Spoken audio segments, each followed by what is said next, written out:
Hello and welcome to New Economic Research. I'm here today with Professor Gerard Dumenil of the National Center for Scientific Research. Professor Dumenil, thank you very much for joining me.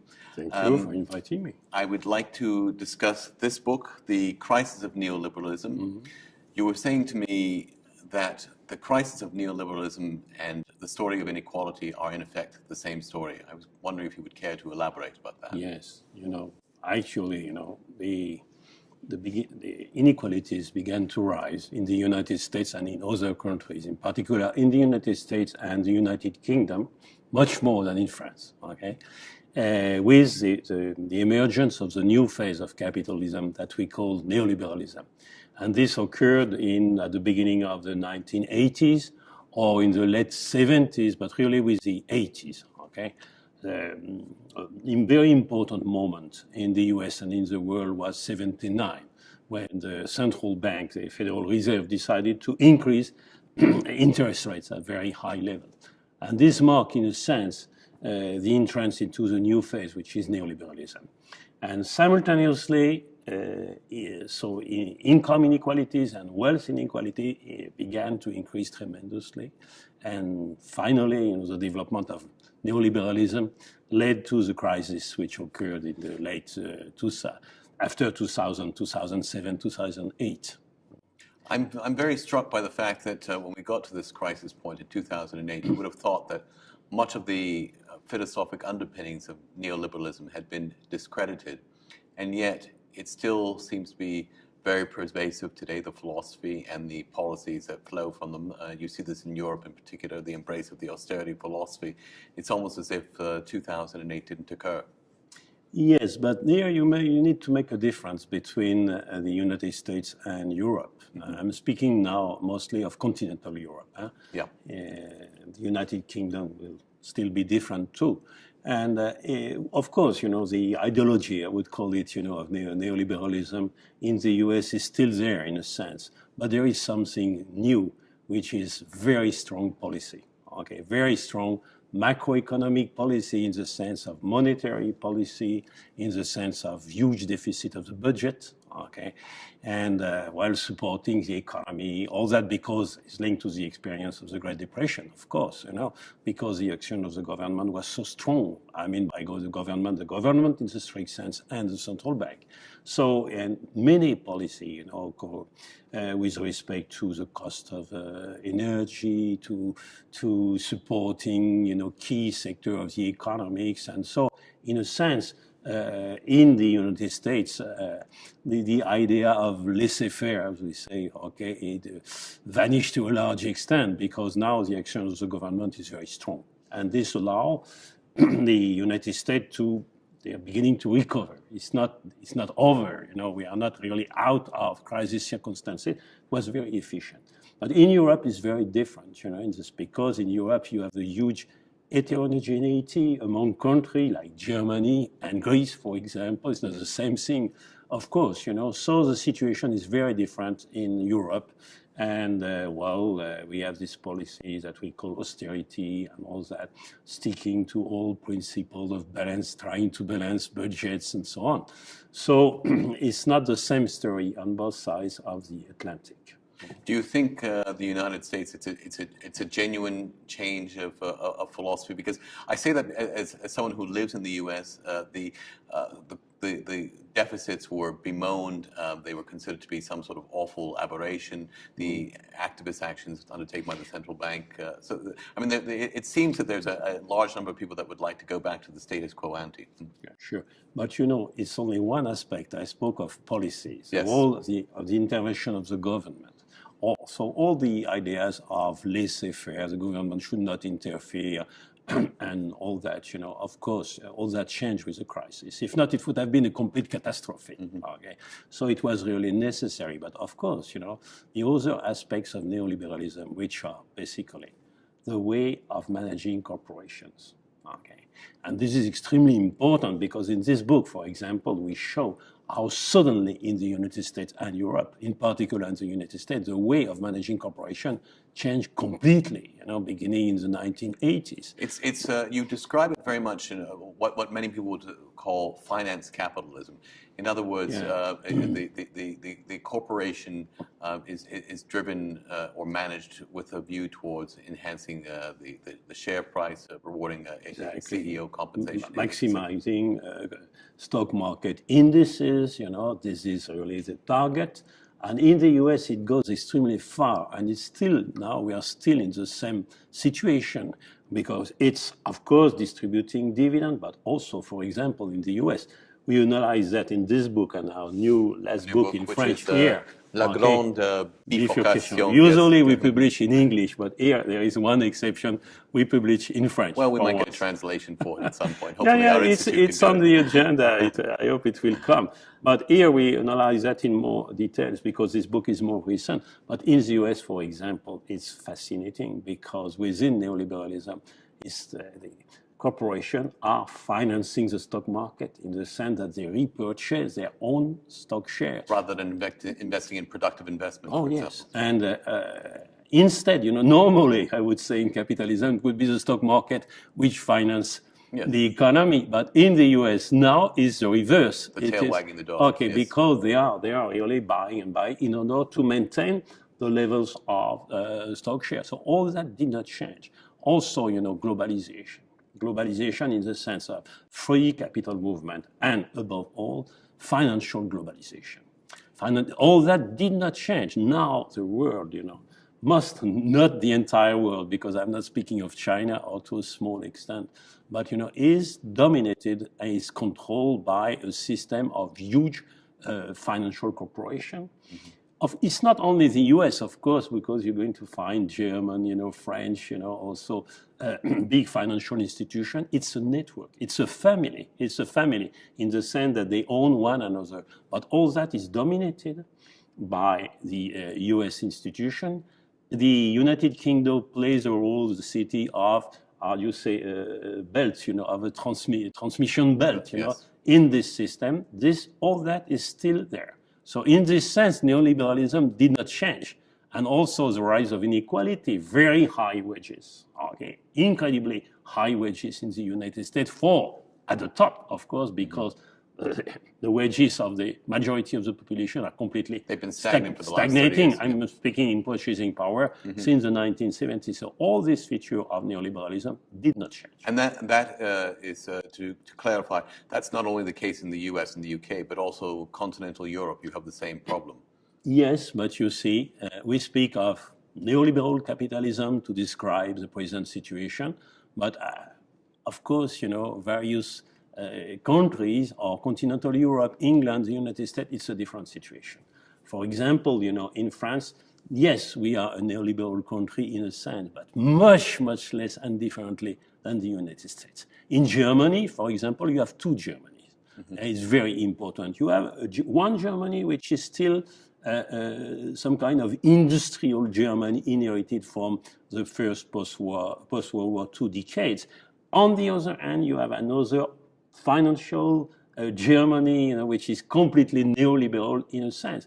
But so you see, of course, it's always more complex, but the situation of various countries is also very different. But even in Germany, I would say that you've got a country which still believes in exports über alles, and it seems to me that they are beginning to embrace this race to the bottom in wages, even in places like Germany, because when you place the primacy on your export sector and global competitiveness, the party that seems to always lose out in that situation is Labour.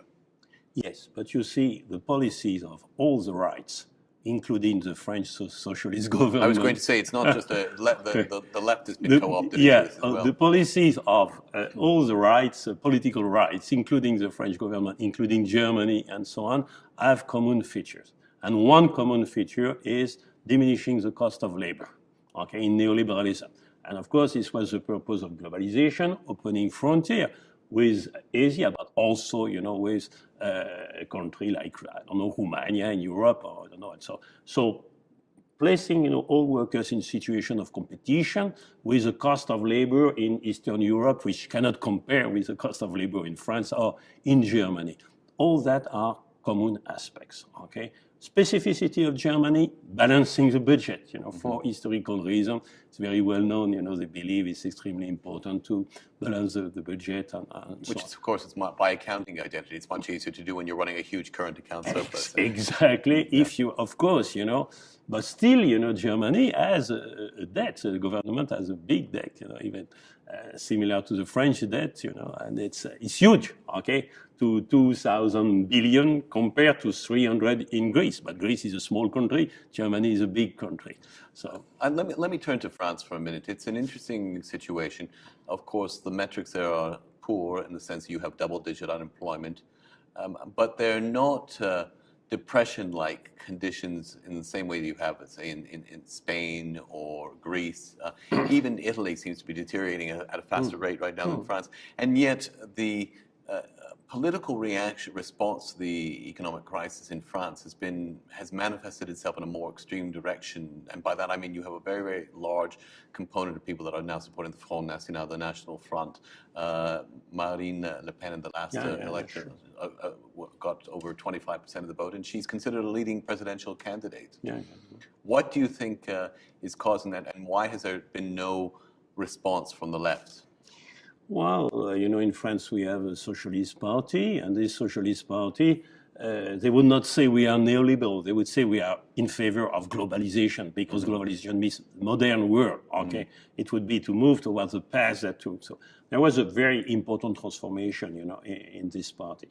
Now we also have a radical left, okay? But for some reasons, which would be difficult to analyze, our radical left is rather weak. Okay, compare with Greece now, with his government. So they make, Well, that started under Mitterrand, didn't it, really, when he when he brought the communists into the government and effectively strangled that portion of the political spectrum. Exactly. The break was 1983, when they decided to move to integrate the French industry and the French economy in the world of globalization and the new neoliberal world. Okay, the decision was made, so we cannot. While France, had this idea of more public sector. In France, we have a system of school, which are public school, and top managers will graduate from this public school and so on. So there was a path for France in this type of direction. But finally, the choice was made, to move into the new neoliberal world, and the transformation was rapid. Also, as I said before, France is not the same type of economy as the US economy, similar in many respects, but also very important differences. And so now we have a radical left, but this radical left, for some reason, is rather weak. They don't make much in the election. They do not convince people. And of course, now in France, like in Europe, you have the problem of the euro. Okay, so comes now Marine Le Pen, who is very smart, she speaks very well to the people, very clearly. And she's explicitly anti-euro. Oh yeah, and but now it's a problem for her. We will maybe return to that. But you see, what she did was policies of the radical right, okay? The central bank is going to finance the deficit, measure like that. We will stop with globalization, free movements of capital. We will tax financial transaction on all that. All the policy are the policy of the radical left. I was going to say that's an attractive package for a lot of people. And the second aspect was we go out of the euro because we are French. Okay, we are French, so we go out of the euro. The radical left, you have half, maybe. Half of the radical left will be we go out of the euro. Okay, what we call souverainementiste, sovereign, of France, sovereignty of France. But the other half is more with some kind of international view, internationalist view, even if international doesn't mean the entire world, but at least it means Europe. Okay, so Marine Le Pen, she moved in this direction. But if you read the newspaper about the recent election, where she did rather well, now it seems that actually she is meeting a kind of limit, to progress, because many people in the right are still in favor of Europe and the euro. So they don't want, that France go out of the euro. So this would be a political limit, to the progress of Marine Le Pen. That's interesting because, of course, when the Maastricht Treaty was, to France's credit, they had a referendum on it. Yeah. But the vote was very close, just barely over 50% in favor. And yet you suggest that there's still a viscerally strong pro-Euro sentiment. But you need to distinguish between building Europe and having the Euro and the Maastricht Treaty. Okay, it's not the same story. And when the vote occurred, people were not understanding very well what was in the Maastricht Treaty. For example, in the Maastricht, logically, after building what we call the common market, which was opening frontier to trade within Europe, the next step in the building of Europe should have been, I'm speaking of Europe in this narrow sense, of what is the European Union now, the next step should have been financial unification of Europe, which means similarly to the free trade within Europe, we should have had a financial Europe in the sense of no financial frontier to transaction within Europe. But the Maastricht Treaty doesn't say that. The Maastricht Treaty says all free movements of capital around the world. Okay, so there was never a real financial Europe, which would correspond to the common market. Okay, where free opening, free movements of capital in the world. And this was really the neoliberal aspect of the Maastricht Treaty. So people had to vote. First, it was not very clear for everybody because it's complex. And second, what should we vote? We are in favor of Europe, maybe a common money. In the Maastricht Treaty, you have aspects which are against Europe, okay, which is opening all financial frontier, was against the building of Europe. It means integration in the neoliberal world. So what could people vote, in a situation like that? And of course, it's very problematic for the common currency because, as you pointed out, and other people such as Anton Brender and Florence Pisani, they've mentioned that you have such distinct banking systems in each of the various countries that it complicates this matter of especially since there was no effort 30 years ago made to unify the financial services, the financial structures. Financial system in Germany is very different from the French financial system. But you also have to understand that dynamically because in the 90s, late 90s and early 2000, there was a French government tried to transform completely the French financial system in the sense of creating big institutions to try to compete, to measure up or to big financial institutions around the world and in particular, to compete with the US to have a seat, in the big financial family. And this was a catastrophe. So all the financial system which had been inherited from the first decade after World War, like Caisse d'Épargne, and all that, were transformed radically to correspond, more strictly in their mind, to the new functioning of financial institutions. And this was a catastrophe. Do you think the common currency itself is a product of neoliberalism? No, I don't think so. I don't think so at all. Personally, I'm in favor of trying to maintain the euro, and I'm in favor, of the building of a strong Europe in this sense, and politically, for the economy, culture, and everything. And so I'm not at all against the euro. The problem is the policies, okay, the policy of the central bank, and so on. And going out of the euro, now we have Yanis Varoufakis here, okay, so the problem is going out of the euro.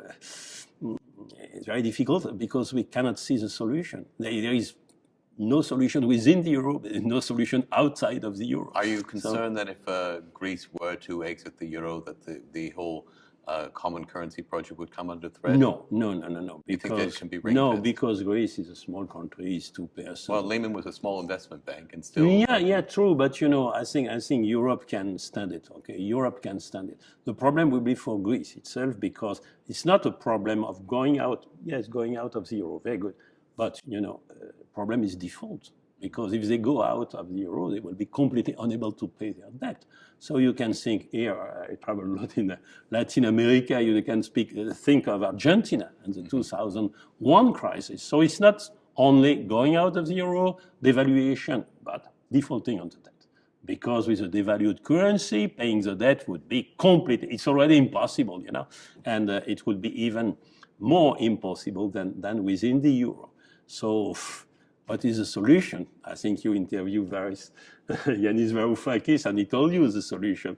But personally, you know, I'm not very confident, you know, in this type of. Unfortunately, the problem is a political problem. The problem is us. Okay, we are the problem of Greece, in the sense that, you know, in France we don't have a strong radical movement, a radical left movement. We don't have. Maybe in Spain, but it's not working. Not really well developed. So, most of Europe, in fact, does not have a strong radical left movement. And the problem is perfectly possible to solve the case of Greece within the euro, but the solution must come from the central bank, solution must come from other countries. And this will never happen now because, you know, it's not just electing a radical left government in Greece, okay? You need a radical movement within Europe. And so then they will have some motivation to change the situation because it will be politically dangerous. But the problem is that, Greece elected a radical government, but the problem is that there is not enough pressure coming from other countries for radical change. Why, for example, has France not shown common cause with the Greek government? They seem to have been very much in Angela Merkel's camp. Yeah, but this is what the Socialist Party is about now, okay? Even the radical left, okay? Now in France, of course, you know, they support this type of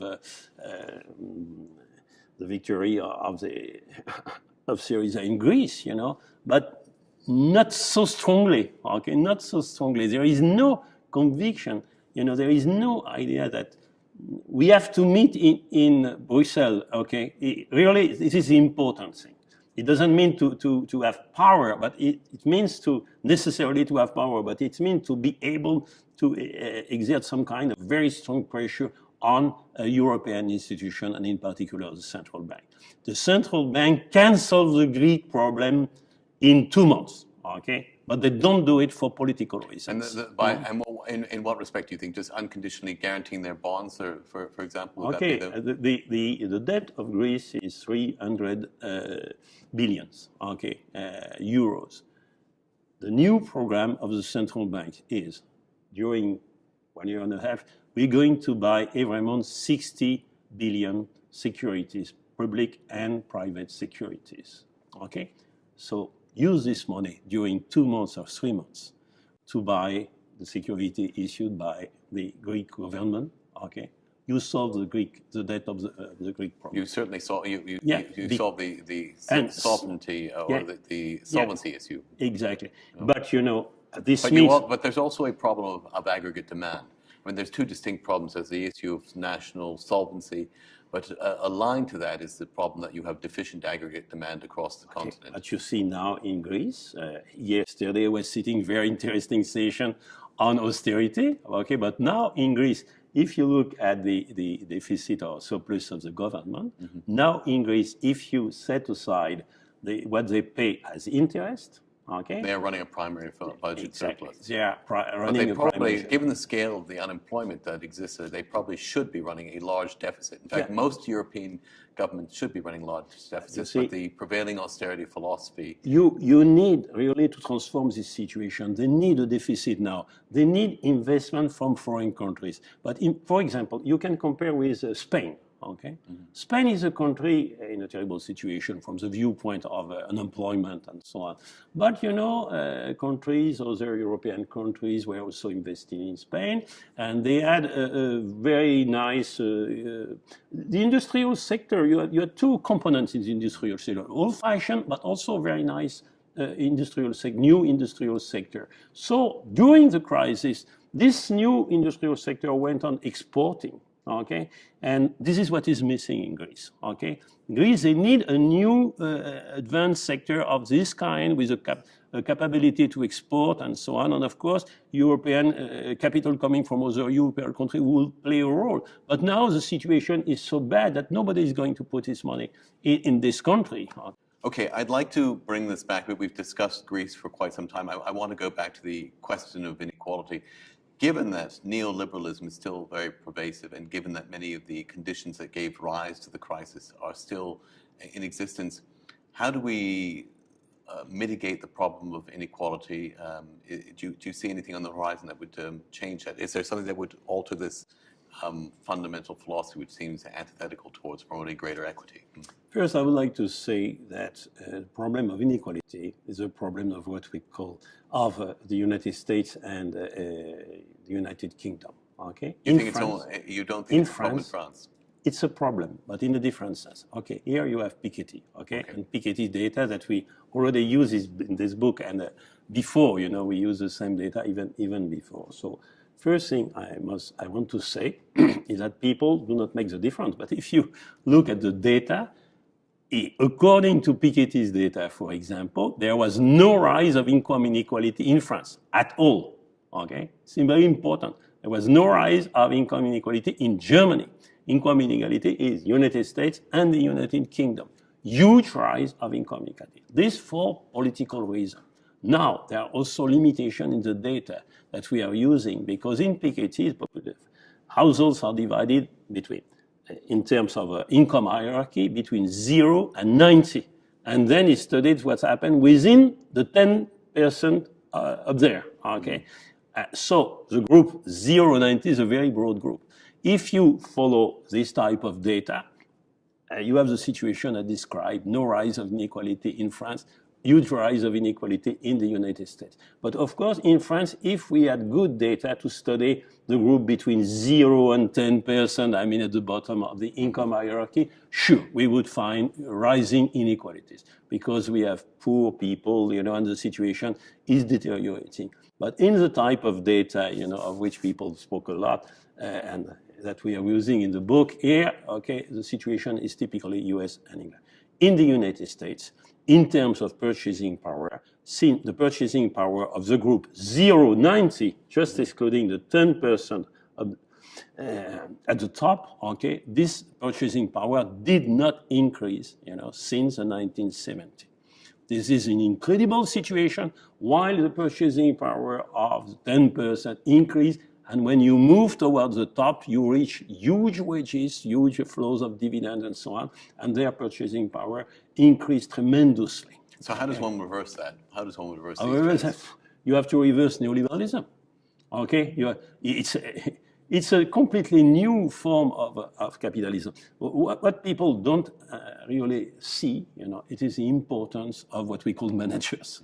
But I take manager a very broad sense, the sense of people in the public sector or people in the private sector. Okay, so actually, in the rise of inequality in the United States, you have two components. The main component is high wages, really high wages. Of course, also high capital income. Okay, in the sense of dividends, rents are not so important, interest, and all that. And also, it's important to say that, of course, we don't really know the wealth or income of very rich people because of tax events. Piketty believed, and Zuckman, who now working with Piketty, believed that this is not so important, but I'm not sure this is correct, okay? I believe this is still very important, because a lot of money doesn't appear, and they don't pay taxes on a lot of this money. So some progressive form of taxation would be one thing. Well, the idea, Piketty's idea, is entirely, taxation. The global wealth tax. Taxation. Yeah. But, well, of course, I'm not against that, but I don't believe in that at all. Okay, because you have an economy which is functioning according to rules that I rapidly described before, in the sense of managing corporation with one target, the stock market, in the sense of this globalization, financial globalization, this network of big financial institutions and so on, which are governing really the economy of the world.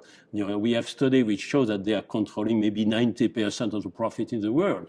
Okay, so as long as we have this type of economy, it's not a problem. You cannot conserve the system as it is and begin to tax. The problem is, how do you manage corporation? What kind of targets do you have? How you of everybody. At least I am in favor of globalization, of course, but globalization must be a gradual process. The problem with it has to be more inclusive. It has to be the fruits of it have to be shared more equitably. Yeah, the problem of neoliberalism is not the movement toward globalization, is to decide we just open everything. It's impossible to do that in one day. Okay, it's not possible to do that with this kind of speed, at this kind of speed of degree. Of course, we have to move towards that, but we have to move gradually. So if you keep all the features of the contemporary economy, contemporary world, and here we would have to speak of China, because I'm studying a lot China, many other countries, and not only the United States. Well, you see that I come, and now I tax rich people, okay, on there. But, this is not going to, you cannot change the system in this manner. No, it's a long-standing problem, and it will take a while to sort it out. We have to end it here, but Professor Dumenil, thank you very much for your time and your insights. They've been invaluable, and we hope to speak to you again. Thanks to you. It was a pleasure for me. Thank you.